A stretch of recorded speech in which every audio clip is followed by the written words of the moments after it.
Assalamualaikum warahmatullahi wabarakatuh. Innal hamdalillah nahmaduhu wa nasta'inuhu wa nastaghfiruh wa na'udzu billahi min shururi anfusina wa min sayyiati a'malina. May yahdihillahu fala mudhillalah wa may yudlil fala hadiyalah. Asyhadu an la ilaha illallah wa asyhadu anna Muhammadan abduhu wa rasuluhu la nabiyya ba'd. Allahumma salli wa sallim ala hadzal nabiyil karim Muhammadin sallallahu alaihi wasallam wa ala alihi wa ashabi ajmain. Bapak-bapak, ibu-ibu yang saya hormati serta generasi muda yang saya sayangi.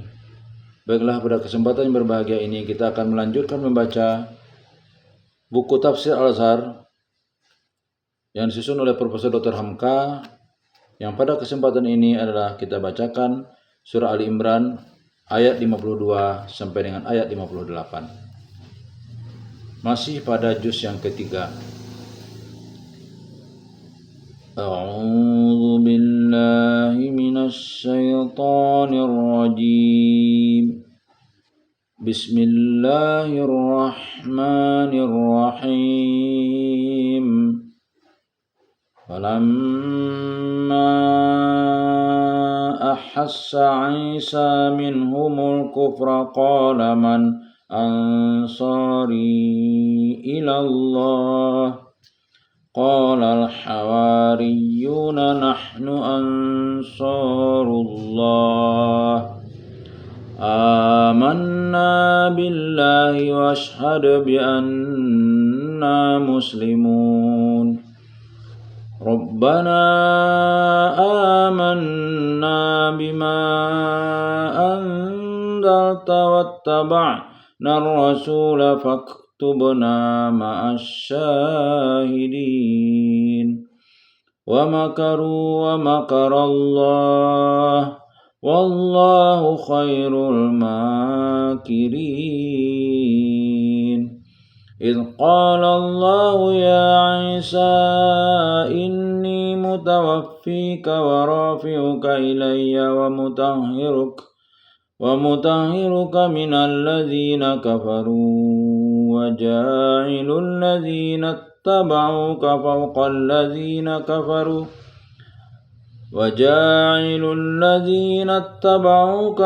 الذين كفروا إلى يوم القيامة ثم إلي مرجعكم فأحكم بينكم فيما كنتم فيه تختلفون فأما الذين كفروا فأعذبهم عذابا شديدا في الدنيا والآخرة وما لهم من ناصرين وأما الذين آمنوا وعملوا الصالحات فيوفيهم أجورهم والله لا يحب الظالمين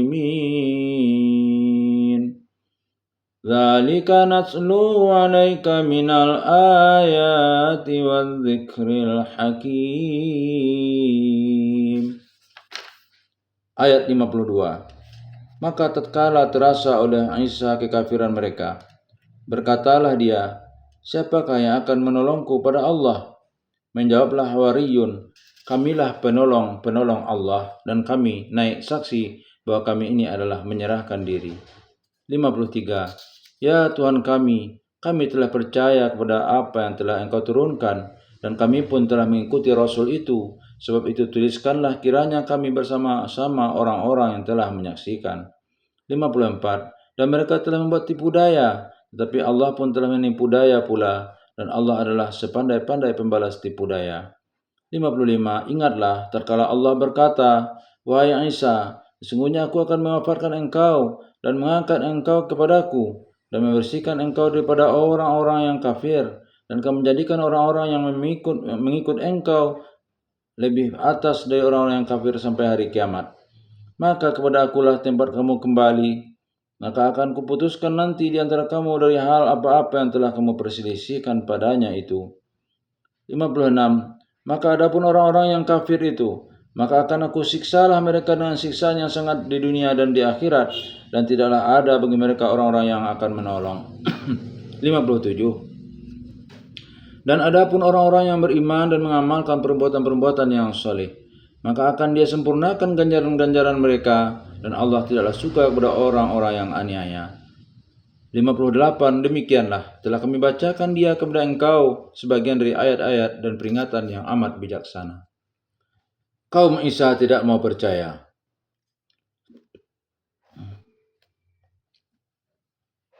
Maka tatkala telah terasa oleh Isa kekafiran mereka. Pangkal ayat 52.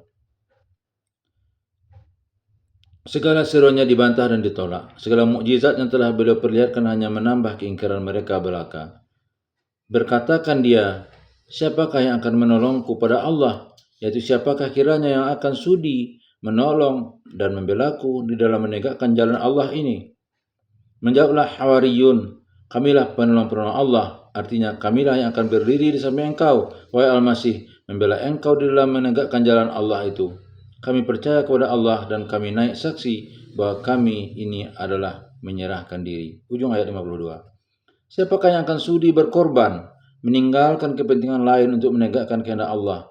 Siapa yang sudi menderita karena menegakkan kebenaran? Kadang-kadang terpisah daripada keluarga yang dikasihi, kampung halaman dan kesukaan-kesukaan yang lain.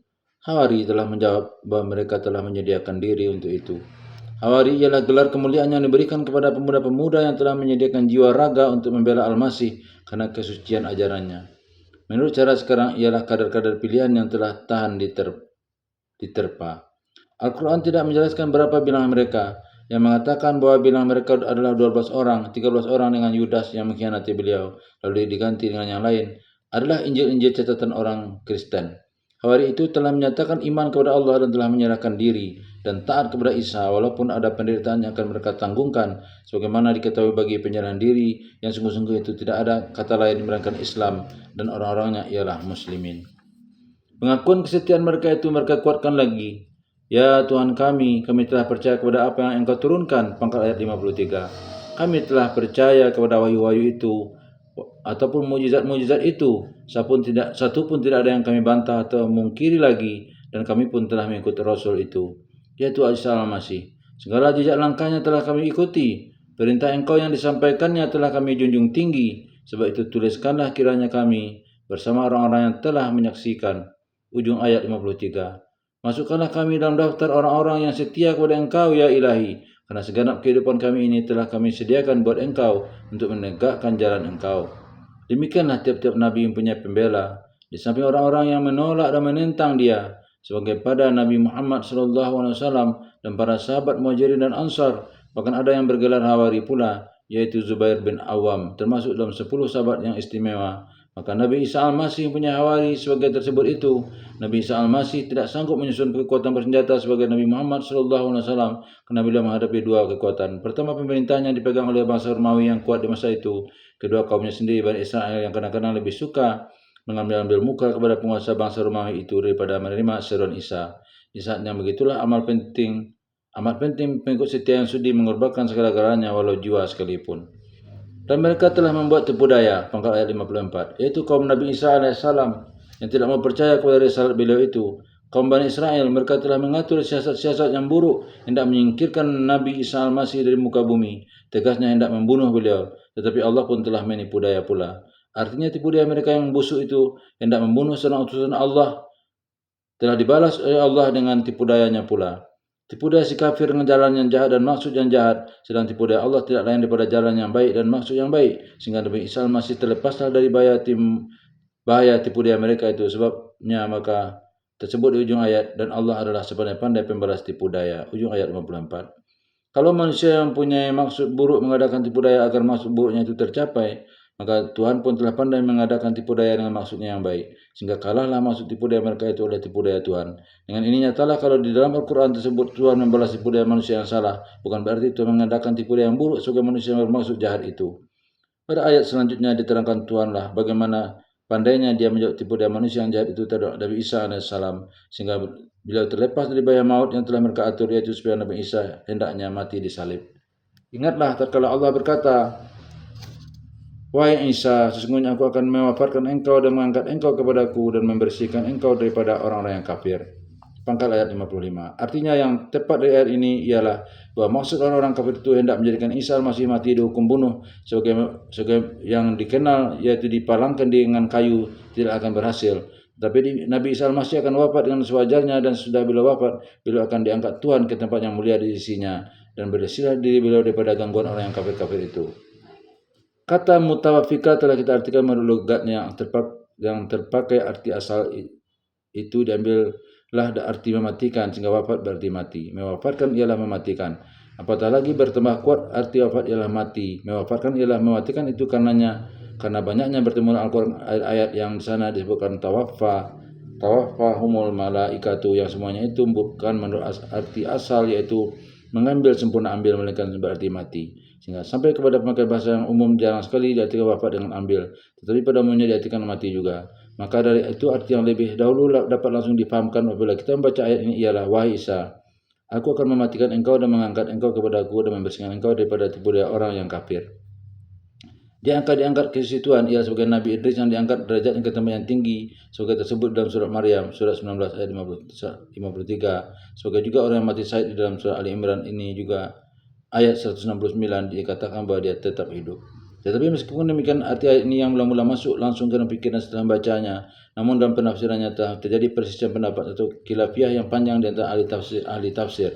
Satu golongan besar ahli tafsir mengatakan bahwa arti ayat bukanlah sebagai yang mula-mula difahamkan itu, tetapi ini mutawafika artinya ialah sesungguhnya aku akan mengambil engkau. Jadi bukan berarti sesungguhnya aku akan mematikan engkau. Tegasnya Nabi Isa alaihissalam, tubuh dan rohnya dalam hidup diambil Tuhan dari alam ini. Wa rafi'uka ilayya, dan mengangkat engkau kepadaku. Artinya sesudah beliau diambil dari dunia ini lalu diangkat ke langit hidup.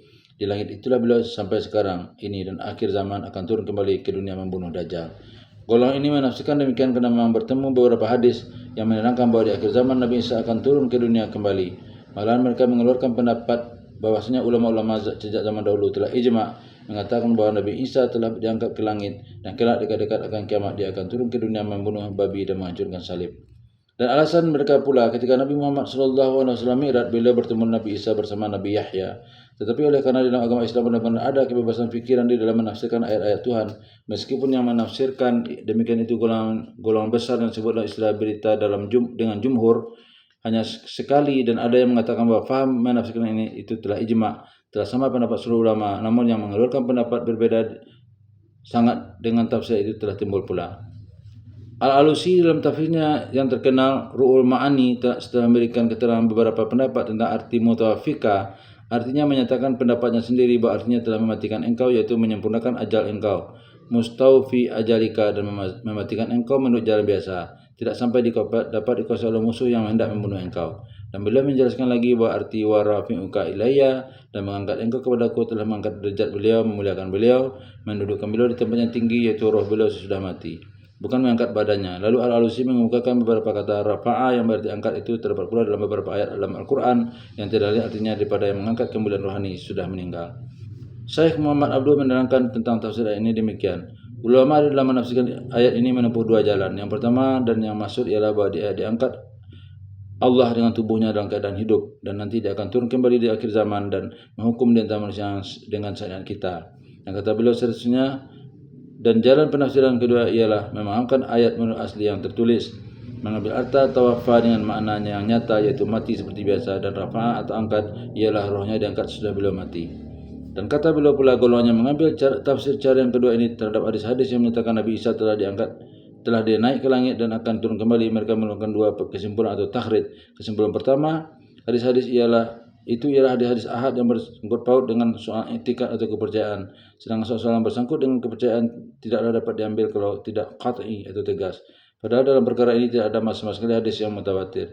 Kemudian beliau terangkan pula takhrid atau kesimpulan golongan kedua ini tentang nuzul Isa, akan turun Nabi Isa di akhir zaman itu. Menurut golongan ini, kata beliau, turunnya Isa bukanlah turun tubuhnya, tetapi akan datang masanya pengajaran Isa yang asli, bahwa intisari pelajaran beliau yang penuh rahmat, cinta, dan damai, dan mengambil maksud pokok dari syariat, bukan hanya semata-mata memang kulit yang sangat beliau cela pada perbuatan kaum Yahudi ketika beliau datang dahulu, akan bangkit kembali. Demikianlah keterangan Syekh Muhammad Abduh. Said Rashid Ridha pernah menjawab pertanyaan dari Tunisia. Bunyi pertanyaan, bagaimana keadaan Nabi Isa sekarang? Di mana tubuh dan nyawanya? Bagaimana pendapat Tuhan tentang ayat ini? Inni mutawaffika wa rafi'uka. Kalau memang dia sekarang masih hidup sebagai di dunia ini, dari mana dia mendapat makanan yang amat diperlukan bagi tubuh jasmani haiwani itu? Sebagaimana yang telah menjadi sunnatullah atas makhluknya. Said Rashid Ridha sudah menguraikan pendapat-pendapat ahli tafsir tentang ayat yang ditanyakan ini, mengambil kesimpulan jumlah kata tidaklah ada nas yang sarih atau tegas dalam Al-Quran bahwa Nabi Isa telah diangkat dengan tubuh dan nyawa ke langit dan hidup di sana seperti di dunia ini, sehingga perlu menurut sunnatullah tentang makan dan minum, sehingga menimbulkan pertanyaan tentang makan beliau sehari-hari. Dan tidak pula ada nas yang sarih menyatakan beliau akan turun dari langit. Itu hanyalah akidah dari kebanyakan orang Nasrani. Sedang mereka itu telah berusaha sejak lahirnya Islam menyebarkan kepercayaan ini dalam kalangan kaum muslimin. Lalu beliau teruskan lagi, masalah ini adalah masalah khilafiyah, sampai pun tentang masih diangkat ke langit dengan roh dan badannya itu.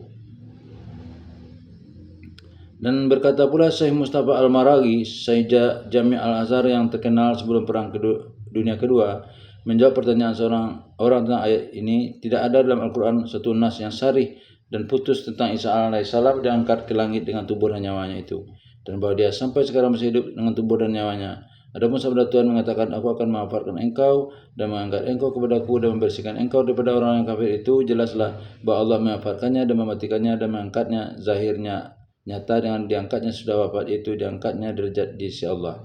Sebagaimana Idris alaihissalam dikatakan Tuhan, dan kami angkat dia ke tempat yang tinggi. Dan ini pun jelas pula yang jadi pendapat setengah ulama muslimin, bahwa beliau diwafatkan Allah wafat yang biasa, kemudian diangkatkan ke derajatnya. Maka dia pun hidup dalam kehidupan rohani, sebagaimana hidupnya orang-orang mati, syahid, dan kehidupan nabi-nabi yang lain juga. Tetapi jumhur ulama menafsirkan bahwa beliau diangkat Allah dengan tubuh dan nyawanya, sehingga dia sekarang ini hidup dengan tubuh dan nyawa karena berpegang kepada hadis yang memperkatakan ini. Lalu mereka tafsirkan Al-Quran disejalankan dengan maksud hadis-hadis itu.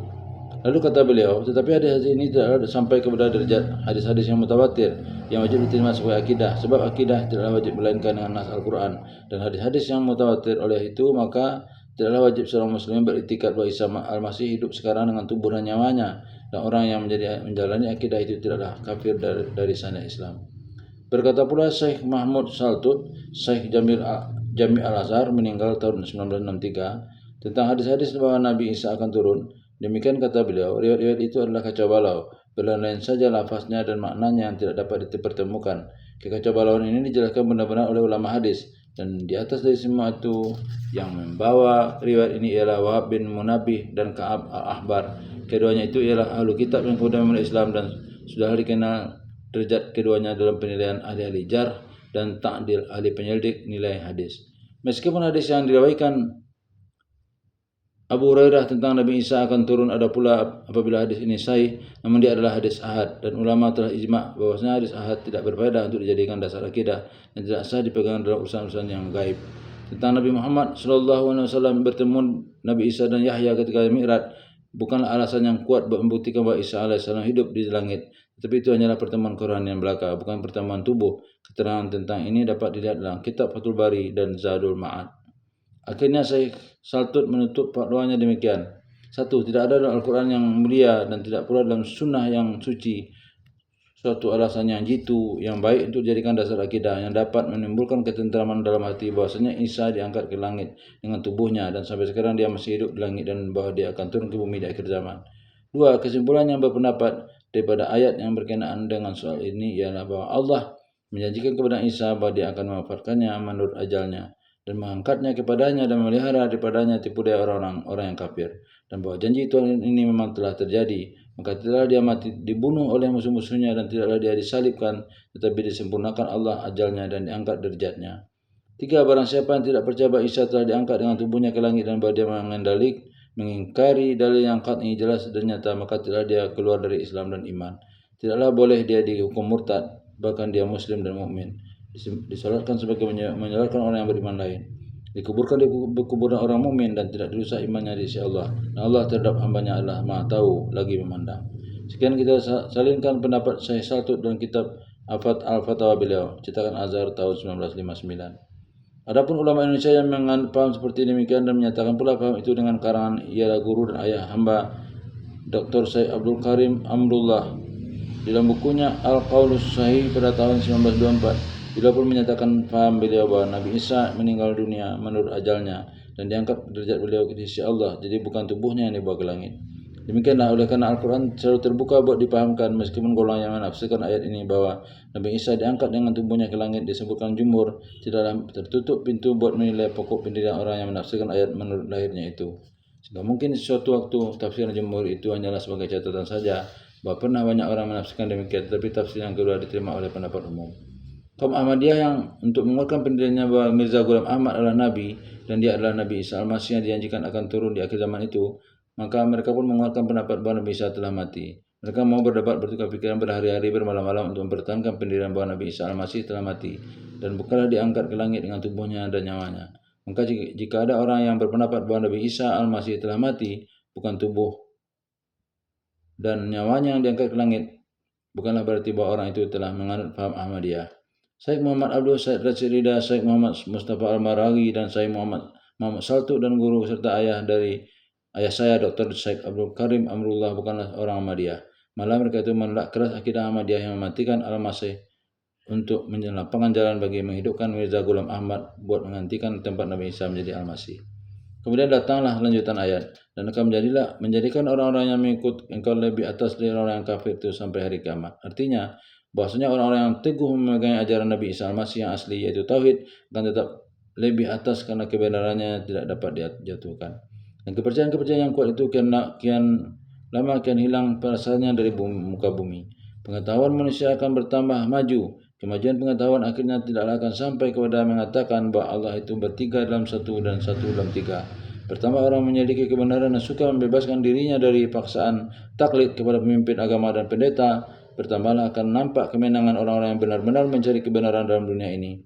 Sebab Allah itu sendiri adalah kebenaran al-haqq, maka kepada akulah tempat kamu kembali. Artinya, meskipun beberapa perselisihan dan pertengkaran yang satu mengatakan dia saja yang benar dan yang lain tidak mau menerima jika dikatakan salah, namun keputusan terakhir adalah semata pada Tuhan dan kita semuanya akan kembali kepadanya untuk bertanggungjawabkan segala keyakinan dan anutan kita pada masa hidup di dunia yang fana ini. Maka akan aku putuskan nanti antara kamu dari hal apa yang telah kamu perselisihkan padanya. Ujung ayat 55. Ujung ayat ini sangatlah dalam artinya bagi mendidik kita dalam menempuh pergolongan hidup. Adalah satu kenyataan bahwa kita telah terdiri dari berbagai golongan. Kadang-kadang kita bertengkar dan bertukar pikiran, kadang-kadang berebut pasaran dan pengaruh. Sehingga lantaran bertengkar dan kadang-kadang itu juga kita lupa akan kewajiban kita yang sebenarnya, yaitu mengabdikan diri kepada Tuhan. Lupa bahwa hidup di dunia fana yang berendek ini adalah diisi dengan amal yang baik, jasa yang berguna, ilmu yang berfaedah. Ujung ayat beri ingat, janganlah terlalu banyak berselisih di antara kamu. Kalau kamu merasa bahwa agama mula atau ajaran kamu lah yang paling benar, cobalah kerjakan dan amalkan dengan baik. Kalau waktu kamu hanya habiskan dengan bertengkar, niscaya amalan akan terbengkalai dan umurmu habis percuma. Sedang yang kamu banggakan dengan mulutmu tidak membekas dalam amalmu. Di muka Allah nanti di hadapan Qadi yang Maha Adil, segala yang kamu perselisihkan akan diselesaikan sendiri oleh Allah. Maka adapun orang yang kafir itu, maka akan aku siksalah mereka dengan siksaan yang sangat di dunia dan di akhirat. Pangkal ayat 56. Di dalam ayat ini tampaklah bahwasanya ajaran agama bukanlah semata-mata untuk keselamatan akhirat saja, bahkan terlebih dahulu siksaan dunia akan dirasainya. Di dalam ilmu akhlak diterangkan betapa hidupnya yang lurus di dunia ini dengan kebersihan akhlak, moral dan mental, tanggung jawab kepada Allah dan tanggung jawab kepada semua manusia. Kufur, tidak mempercaya kepada Allah sebagai unit, sebagai pusat dan pokok pangkal tempat bertolak dalam hidup, akan menyebabkan hidup itu sendiri penuh dengan siksaan. Kekayaan, pangkat dan jabatan yang tinggi, harta benda yang melimpah-limpah dan kekuasaan yang dirasai tidak terbatas, tidaklah akan dapat menolong menyelubungi siksaan batin karena tadinya memilih jalan yang sesat. Di ayat ini terlebih dahulu diterangkan betapa hebatnya siksaan dunia, baik mengenai diri pribadi atau mengenai kelompok masyarakat. Meskipun yang mula-mula diceritakan ialah kejahatan orang Yahudi yang hendak membunuh Nabi Isa Al-Masih dan mereka digagalkan oleh Tuhan, namun dia tidak menjadi pedoman bagi seluruh manusia. Bahwasanya menolak kebenaran Allah adalah siksaan, baik siksaan ketika hidup di dunia ataupun siksaan sesudah mati dalam akhirat, dan tidaklah ada bagi orang-orang yang akan menolong. Ujung ayat 56. Cobalah kita pikirkan baik-baik, siapakah yang akan dapat menolong kita kalau sekiranya kita hadir sendiri yang dari semula telah memilih jalan salah. Kita telah menentang al-haq atau kebenaran, sedang kebenaran itu hanya satu, Allah itu sendiri bernama kebenaran. Maka siapakah orang lain yang akan sudi menolong kita dalam menempuh jalan yang luar kebenaran itu, padahal kebenaran itu hanya satu. Maka orang-orang menolak kebenaran akan sepilah jiwanya sendirian dan tidak akan ada orang yang membela dia. Siapa yang akan tampil ke muka membela orang yang salah, apatah lagi di akhirat kelak, di tempat yang segala sesuatu berpulang kepada Allah. Dan adapun orang-orang yang beriman dan mengamalkan perbuatan yang saleh, maka akan dia sempurnakan ganjaran mereka. Pangkat ayat 57. Kalau pada ayat yang terdahulu dikatakan bahwa orang-orang yang menolak ajaran Allah akan mendapat siksaan di dunia dan di akhirat, maka orang-orang yang mengerjakan perbuatan-perbuatan yang saleh pun akan diberi Allah ganjaran dengan sempurna sejak dari dunia sampai ke akhirat. Bila iman telah tumbuh dalam jiwa, belumlah mereka akan puas kalau itu belum dibuktikan dengan amal. Bila mana salah satu amal sudah selesai dengan baik, sebab kewajiban yang timbul dari dalam urusan batin telah dilaksanakan, amal usaha yang banyak memberikan kepuasan dalam diri sendiri, sebab hidup telah bernilai dan kelak di akhirat akan mendapat bagian lipat ganda lagi. Inilah didikan kepada manusia seterusnya selama alam ini masih terkembang dan selama manusia masih di dalamnya, yaitu supaya manusia lebih banyak menuruti suara hatinya, suara hati nuraninya, jangan memperturutkan hawa nafsu kalau di zaman dahulunya. Jangan membunuh nabi-nabi dan jangan menganiaya baik aniaya terhadap orang lain ataupun terhadap diri sendiri, dan Allah tidaklah suka kepada orang-orang yang aniaya. Ujung ayat 57. Sebesar-besar aniaya adalah mendustai diri sendiri. Beriman dan beramal soleh sebanyak-banyaknya adalah suatu dari hati nurani. Hawa nafsu manusia menyebabkan suara hati kecil, hati suci murni itu mereka bantah atau mereka tertekankan saja. Lalu mereka menempuh jalan yang salah, susahlah membebaskan diri daripada pengaruhnya.